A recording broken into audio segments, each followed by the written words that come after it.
The man who found them did not understand what he was looking at. At first, he thought the tape was broken. It was October 1996 when a Ukrainian salvage worker named Oleg Petrov was assigned to clear out a partially collapsed concrete storage facility less than 3 kilometers from Reactor 4. The building had been sealed since 1986, written off as structurally unsound and too irradiated to justify inspection. But a new containment survey required visual confirmation of everything still buried inside. Oleg expected rusted equipment, lead-lined crates, maybe bones. What he did not expect was a camcorder still running. The red recording light blinked weakly, stubbornly alive after 16 years, in a place where nothing should have survived.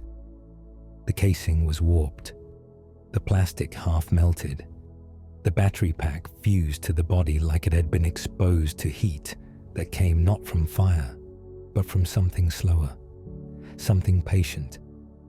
When Oleg lifted the camera, the screen flickered, and then a woman screamed. Not a recording of a scream, not audio from the past, a scream that happened the moment the camera was moved. Oleg dropped it instantly. The scream cut off. The screen went black. Later, when the footage was reviewed by officials, they would say the audio was interference, a residual signal, radiation artifacts, anything except the truth. Because when the tape was stabilized and played back properly, it showed something impossible. It showed an American couple, alive, standing inside the Chernobyl exclusion zone in 1980, 6 years before the disaster, and they were not alone. Before we go any further, do this one thing. If you're listening right now and you believe some places on Earth are not just dangerous, but aware, places that observe, remember, and sometimes refuse to let people leave, leave a comment with the word watching. Don't explain it, just the word. You'll understand why later. In the summer of 1980, Michael and Elise Carter were newly married, impossibly young, and reckless in the way only people in love can afford to be. Michael was 27, a graduate student in electrical engineering with a fascination for Soviet infrastructure. Elise was 24, a linguistics major who spoke fluent Russian and treated borders like suggestions rather than rules. Their friends described them as curious. Their families called them naive. The CIA would later classify them as unintentional assets, a phrase that sounds clean until you realize it means expendable. Officially, the Carters entered the Soviet Union on tourist visas, part of a guided cultural exchange that included Kyiv, Moscow, and Leningrad. Unofficially, they disappeared from the itinerary on June 14, 1980. No exit stamps, no hotel checkouts, no witnesses willing to speak. The last confirmed sighting of Michael and Elise Carter occurred near a rural bus stop outside the city of Pripyat, a city that, at the time, barely existed in the public imagination. It was a closed community built to serve the Chernobyl nuclear power plant, which had not yet become synonymous with death. Pripyat was quiet then, clean, new. It smelled like wet concrete and pine trees. Children rode bicycles through courtyards designed to look optimistic. Workers trusted the plant the way sailors trust the sea, not because it's safe, but because it's familiar. What the Carters were doing there has never been officially explained, but the tape would change that. The footage begins without warning. There is no title card, no narration, just the sound of wind moving through trees that are too still. The date stamp in the corner reads June 16th, 1980. Elise is holding the camera. She laughs once, short, nervous, and points the lens toward Michael, who is standing at the edge of a clearing. Behind him, partially obscured by foliage, is a concrete structure that does not appear on any public map. Michael waves. "We shouldn't be here," Elise says, still smiling. Michael nods. "That's what makes it interesting." They joke like tourists, like explorers, like people who do not yet realize they are already being watched. As they move closer to the structure, the audio begins to distort. Not static, something rhythmic, almost like breathing. The camera shakes and Elise lowers it for a moment. "Do you feel that?" she asks. Michael pauses. "Feel what?" "Like pressure, like altitude sickness." There is no altitude change. The terrain is flat. The structure itself looks wrong. It's circular, half buried, with no visible entrance. The concrete is smooth, poured without seams, as if it had been grown rather than built. There are symbols etched into the surface. Not Cyrillic, not anything Elise recognizes. They resemble equations, but incomplete, looping back into themselves. Michael runs his hand over one of the markings. The camera glitches. For exactly 3 frames, something else appears behind him. Something tall, too tall. Its outline bends inward, like it's folding around itself to fit inside the frame. Then it's gone. Elise doesn't notice. Michael does. He turns sharply. "Did you see that?" "See what?" "There was... Never mind." They circle the structure. The breathing sound grows louder. Elise's laughter fades. The tape jumps forward several minutes. They are inside. There is no record of how they entered. The interior is vast, far larger than the exterior should allow. The walls curve upward into darkness. Lights hum overhead without visible fixtures, emitting a color that is neither white nor yellow. The air vibrates subtly, constantly. Elise whispers, "This isn't Soviet." Michael doesn't respond. He is staring at the far wall, where something is moving beneath the surface. Not shadows, not reflections, movement. The camera zooms in. The wall bulges outward slightly, like skin pressed from the inside. Then a hand appears, not human, too many joints, fingers bending in the wrong direction. The surface looks translucent, veined with faint blue light. Elise gasps. The camera drops. The audio captures Michael saying one word over and over. "No." The tape cuts. When it resumes, the date stamp has changed. June 20th, 1980. 4 days later, they are still inside. Elise looks thinner. Her eyes dart constantly. Michael's hair appears streaked with grey. "We can't leave," Elise says directly into the camera. "We've tried. The exits don't. Stay." Michael interrupts her. "Time doesn't work here. We sleep, but it doesn't reset anything. It just stretches." There is a sound behind them. That same rhythmic breathing, now closer. Elise lowers her voice. "It knows when we're awake." Michael nods. "It learns." They explain, in fragments, what they've discovered. The structure is not a bunker, not a lab, not even human in origin. It predates the plant, predates Pripyat, possibly predates recorded history. It reacts to electricity.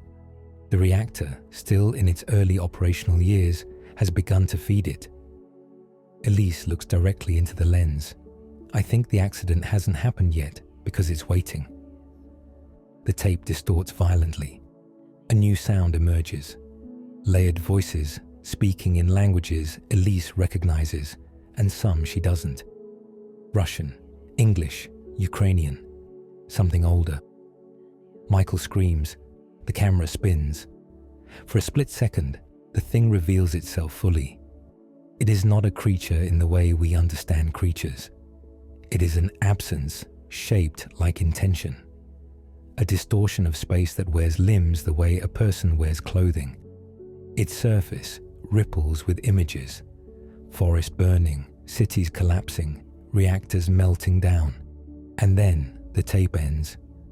Officially, the Carters were declared dead in 1984.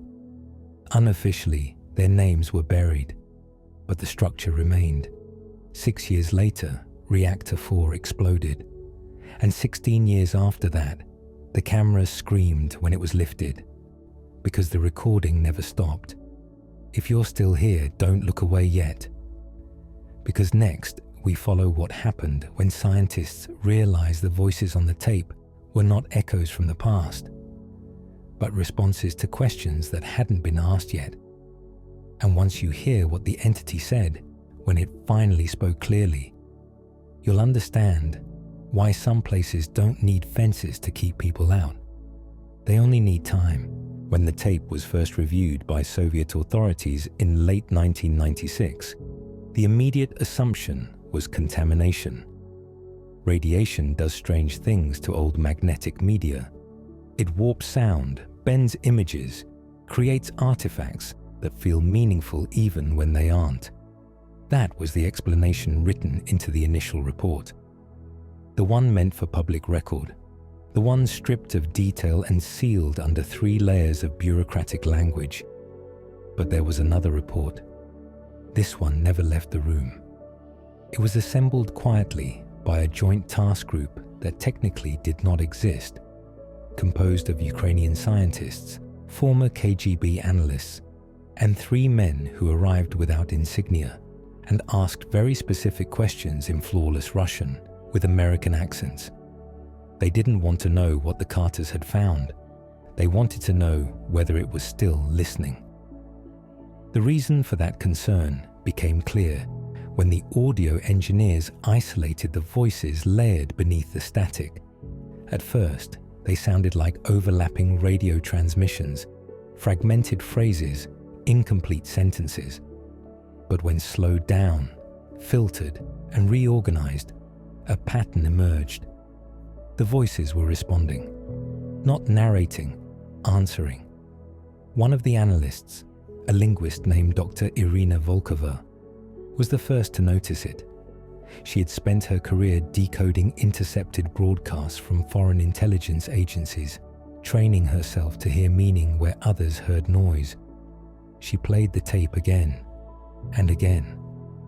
Then she began asking questions out loud. "What are you?" she said softly as the tape ran. The room filled with static.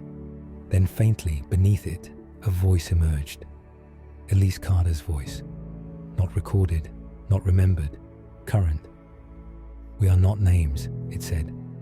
The room went silent. The voice continued, layered over Michael's screams from 16 years earlier. "We are not singular. We are accumulation." Dr. Volkova shut the tape off. Her hands were shaking. The task group reconvened that night without authorization. They played the tape again, this time with one condition. No one would speak. They let it run. As the footage progressed, Elise's warnings, Michael's breakdown, the first full manifestation of the entity, the audio beneath the surface grew louder, clearer, less fragmented. At the exact moment the entity appeared on screen, something else happened. The Geiger counter on the table spiked, not with radiation, with electromagnetic interference. The lights flickered, and then a new voice cut through the noise. Not Elise, not Michael, something else. "You are early," it said. One of the Americans stood up so fast his chair hit the floor. The tape continued. "You were not meant to listen yet," Dr. Volkova whispered. "It knows." The tape cut itself off. No one slept that night. Over the following weeks, the task group reconstructed the Carters' final days using the footage, environmental data, and something far more disturbing. Timestamps embedded in the tape that did not align with linear time. The camera had recorded continuously for 16 years. Not in real time, but in local time, inside the structure, what Elise had called stretching. Every minute outside had translated into days, sometimes weeks, Within, Michael aged rapidly, Elise followed, and the entity observed it all.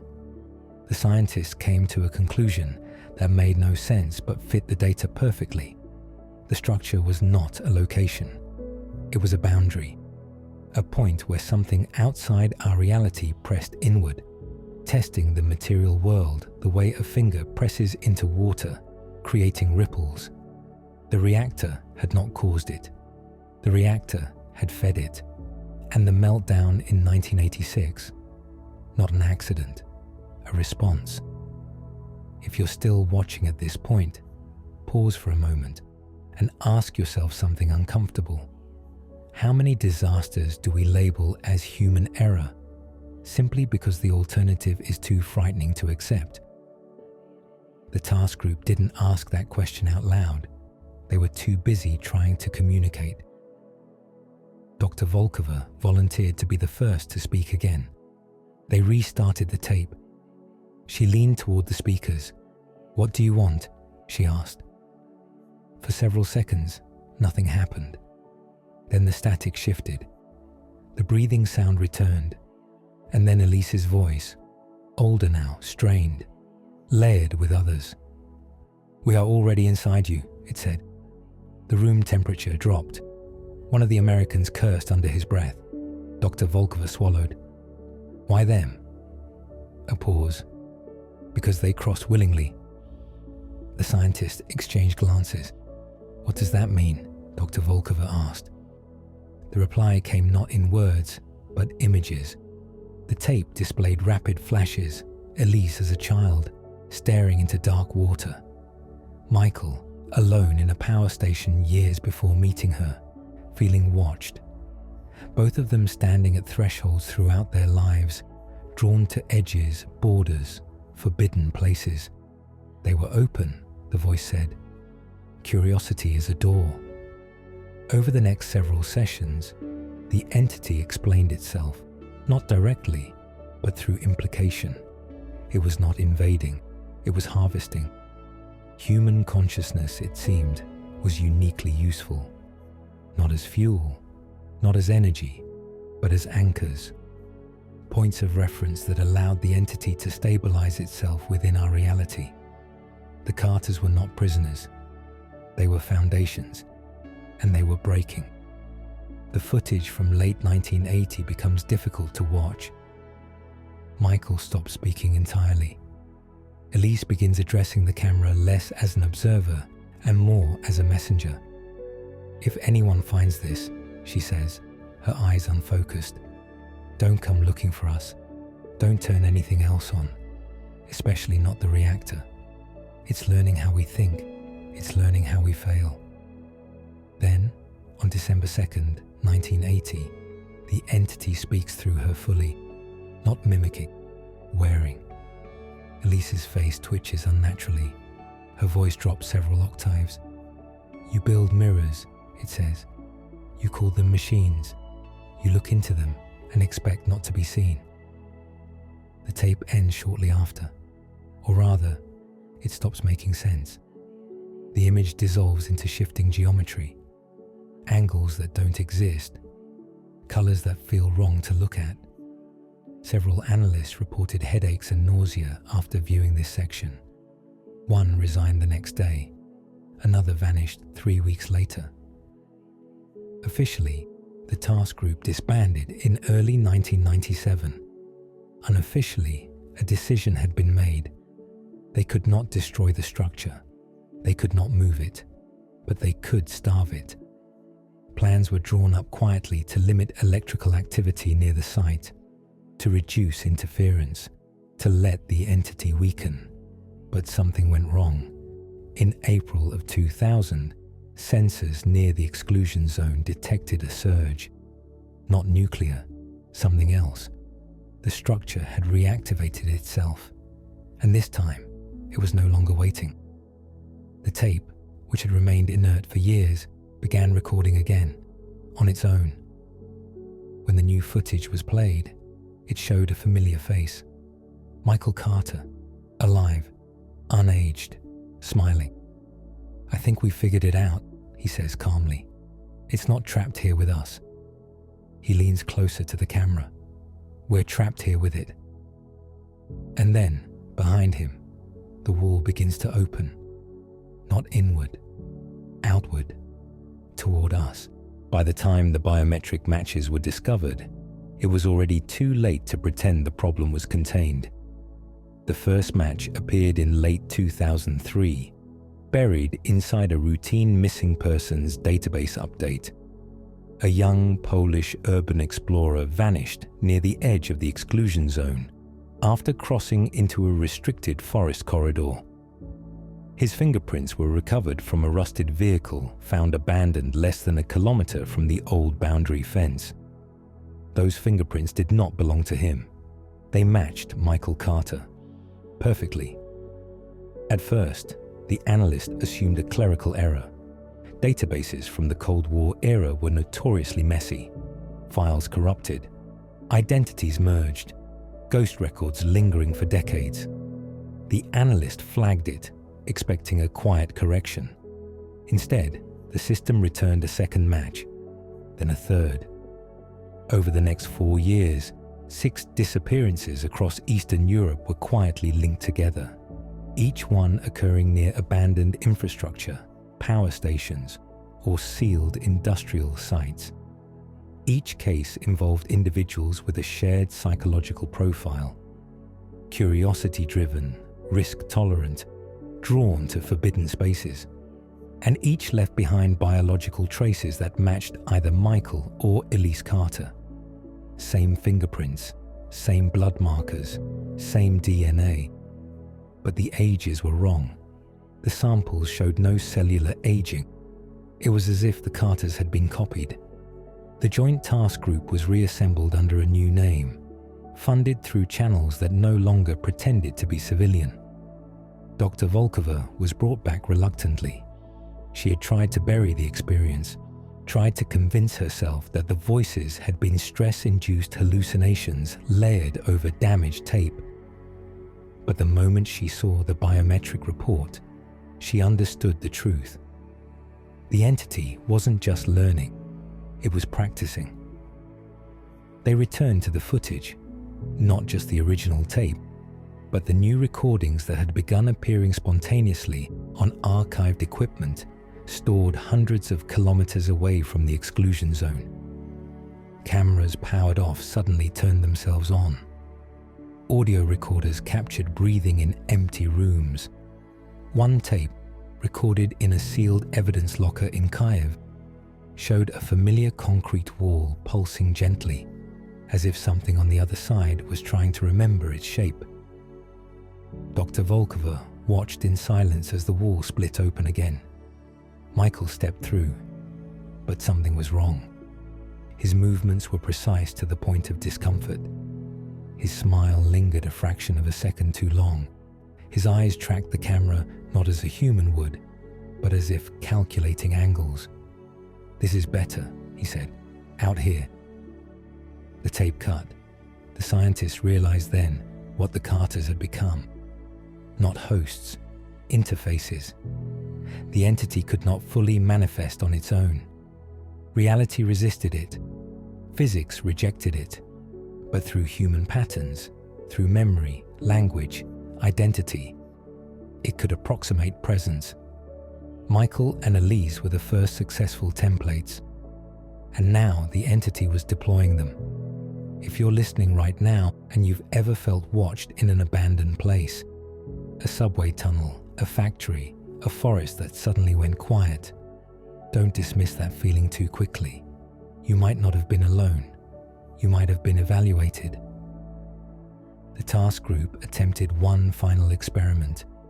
Against every protocol, Dr. Volkova insisted on speaking directly to the entity again. Not through the tape, but through a live electrical feed routed into the structure's original location. The feed activated at exactly 1:23 a.m. The air inside the control room vibrated. Screens filled with static. And then Elise appeared. She looked whole, clean, almost peaceful. "Why now?" Dr. Volkova asked, her voice barely steady. Elise tilted her head. "Because you're running out of edges," it replied. "What does that mean?" "You have mapped yourselves," the voice said. "Every corner, every depth. You build upward, outward. There are fewer thresholds left." Dr. Volkova swallowed. "And us." A pause. "You are fertile." The lights dimmed. Elise's face began to fracture, splitting into overlapping versions of itself, smiling, screaming, whispering. "We don't need many," the voice continued. "Just enough." Dr. Volkova felt something cold settle behind her eyes. "What happens when you have enough?" she asked. The entity answered immediately. "You stop noticing us." The feed shut down. 3 days later, Dr. Volkova disappeared. No signs of struggle, no footage, just an empty apartment and a notebook left open on her desk. On the final page, she had written a single sentence. "It's already past the boundary. We just gave it names." In the years since, official reports have attributed the strange signals near Chernobyl to decaying infrastructure, the unexplained sightings to hoaxes, the disappearances to human error. But the recordings still surface. And sometimes, if you slow them down enough, you can hear two familiar voices layered beneath the static. Not screaming anymore, not warning, teaching. Because the most terrifying part of the Carter footage was never the creature behind the wall. It was the moment Elise looked into the camera and realized the boundary wasn't the structure. It was us. And once something learns how to wear a face, it doesn't need a door to come through. The first confirmed sighting outside Europe occurred in a place no one expected, and everyone should have feared: Arizona. In August of 2009, a maintenance crew working at a decommissioned hydroelectric facility near the Colorado River reported an unidentified man wandering inside the turbine hall after midnight. He wasn't aggressive. He didn't run. He simply stood beneath the inactive generators, staring upward as if listening for something no one else could hear. When approached, he smiled politely and asked a single question: "How much power used to flow through this?" The guard on duty later described the encounter as uneasy but normal enough. The man spoke perfect English, no accent, no visible identification, but he didn't look homeless or lost, just out of place. Security footage captured him leaving the facility at 1:11 a.m.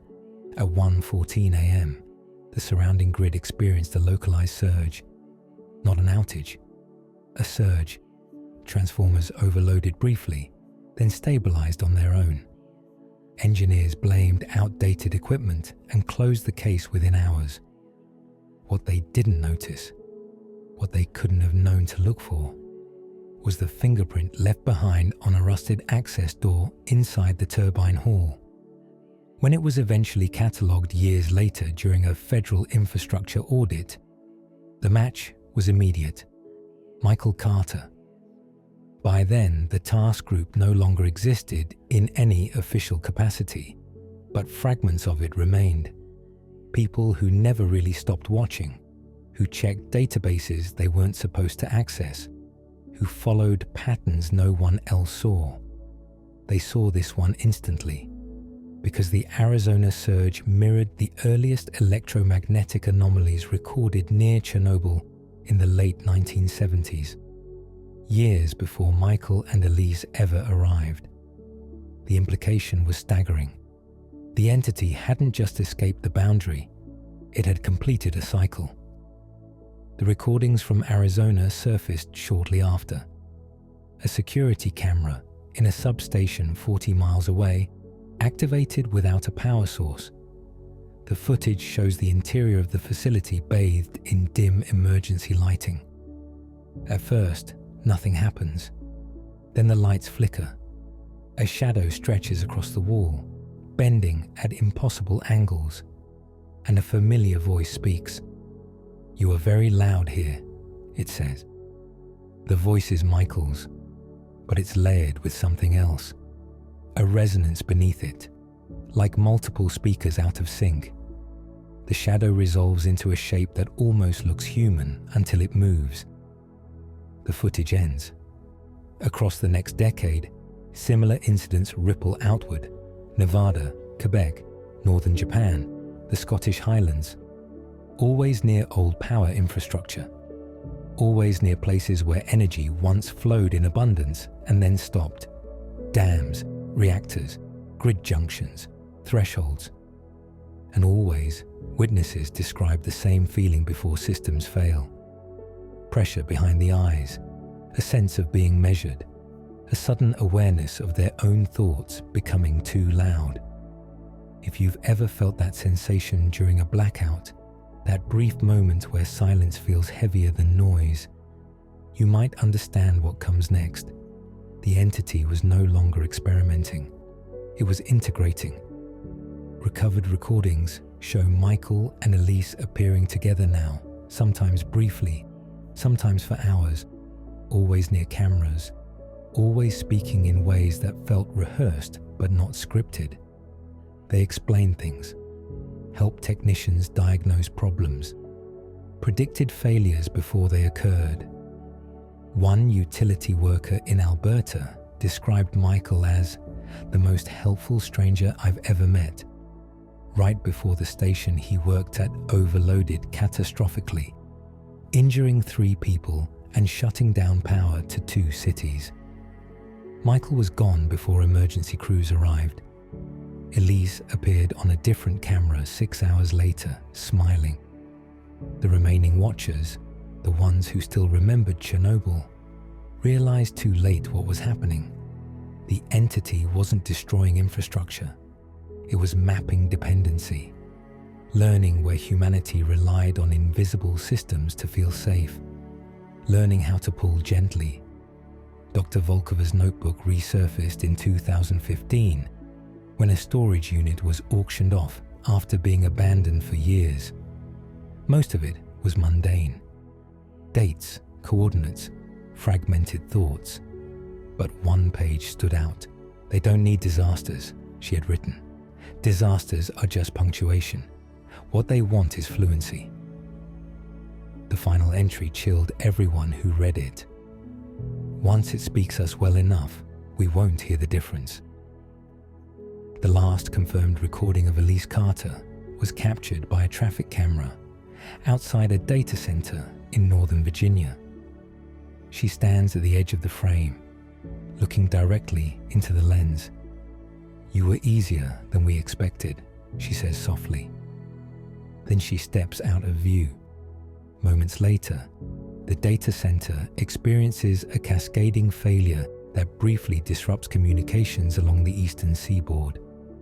No permanent damage, just enough to remind people how fragile quiet really is. If you're still watching, understand this. The entity never wanted to end the world.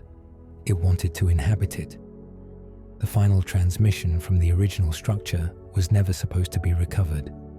It surfaced accidentally in 2019 during a data migration project involving Cold War-era magnetic archives slated for destruction. Thousands of hours of corrupted signals were being converted into modern formats, most of them useless. Static, dead air, decayed noise from a time when silence still meant something. One file refused to convert. Every time technicians attempted to delete it, the system stalled. Drives overheated. Backup servers rebooted without command. Eventually, someone did the unthinkable and isolated the file onto an air-gapped machine with no external connections. That was when it played. There was no video at first, only sound, breathing, not labored, not rushed, calm, rhythmic. Then a voice emerged, not Michael's, not Elise's, but something closer to both than either had ever been alone. "We didn't mean to show you this part," it said. The audio crackled, then stabilized. "You weren't ready then. You might be now." The screen flickered to life. The footage did not show the structure as it had appeared in 1980. The walls were no longer smooth. They pulsed softly, like muscle. The symbols had changed, rewritten themselves into something closer to language. Not words, but instructions. And standing in the center of the chamber were Michael and Elise. Together. They looked relieved. "We were wrong," Elise said gently. "It wasn't feeding on the reactor. That was just the first time it realized you could power it." Michael stepped forward. "It's not bound to energy. Energy just made you visible to it." The air around them shimmered. "This place isn't where it came from," Elise continued. "It's where it learned how to stay." The camera angle shifted on its own, panning upward toward the ceiling, or what passed for one now. The darkness above folded inward, revealing depth where none should exist. A shape moved, not emerging, aligning. "We thought it wanted us," Michael said. "But that was projection. It didn't want individuals. It wanted continuity," Elise finished. The truth unfolded slowly, painfully, through fragmented explanation and visual metaphor. The entity was not alien in the way people imagined aliens. It did not arrive in a craft. It did not cross space. It crossed probability. It existed in a neighboring state of reality, one where consciousness did not belong to bodies, where identity was fluid, and where survival depended on finding stable patterns to inhabit. Human systems provided those patterns: language, infrastructure, networks, expectation. Chernobyl was not the beginning. It was the first handshake. The meltdown was not an attempt to destroy, but a test. A way to observe how humans responded to systemic failure, how quickly they rebuilt, how deeply they depended on the same structures afterward. The entity learned something crucial that day. You forget faster than you adapt, and forgetting creates room. The final transmission showed something else, something the task group never released, a projection, not of the past, of the near future. Cities darkened not by catastrophe, but by coordination. Power cycling in patterns too precise to be accidental. Communication delays introduced subtly, just enough to make people rely more heavily on automated systems.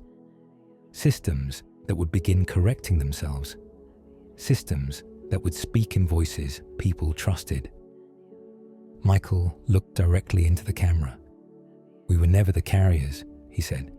"We were the rehearsal." Elise smiled sadly. "You're already hosting it." The image began to destabilize.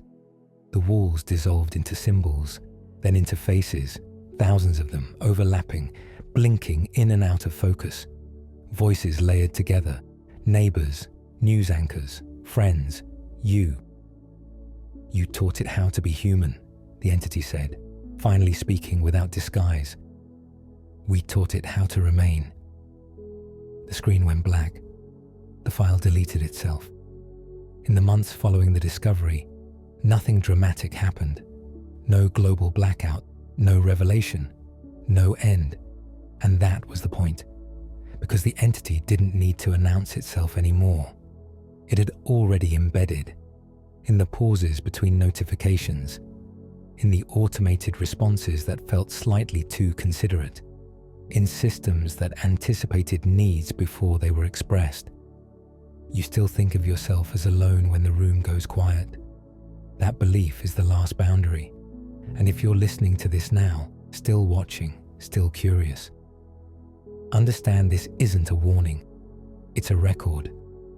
Because the most important thing Michael and Elise ever learned wasn't how the entity entered our world. It was why it never has to leave. If you felt that moment right now, where the silence seemed to listen back, that's not fear, that's recognition. And somewhere, something just took note of you. If you want to remember this when it matters, say nothing. Just pay attention, because it already knows your voice.